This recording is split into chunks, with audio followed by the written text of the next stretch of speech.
I believe it was a consensus around the league between ownerships and GMs for whoever needed a quarterback, because, none of these teams that have quarterbacks, they're generational or long-term quarterbacks, were going to take Shedeur. Right. It just makes sense not to, even as a backup, because there's no point of taking him to be a backup.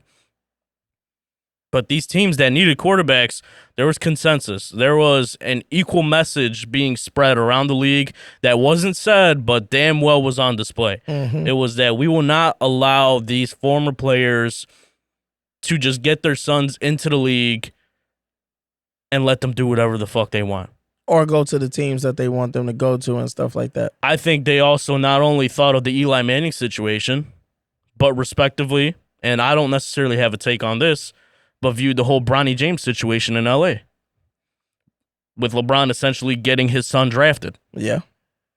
I think the NFL saw this as the time to step in, needing to intervene. And say, hey, we're not the NBA. Put their foot down and say no more.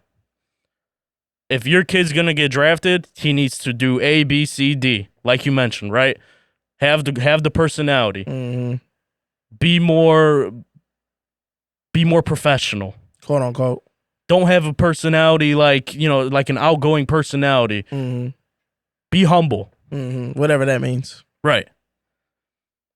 That is my take on what the NFL, on what actually happened to Shedeur. Because I've seen a numerous amount of stories talking about different things. I think trying to just stir up argument and conversation about things that simply aren't there in this conversation. But I simply do just believe it is that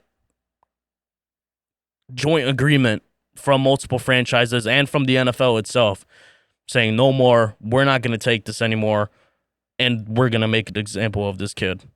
Which sucks for Shedeur, because me personally, just to add on real quick, he was my quarterback too coming out of this draft. Almost close to quarterback one. To Cam Ward. Cam Ward. So, we know it's not the skill or the play or the matchups, right? The lack of competition that set him that far back. We know it's not that.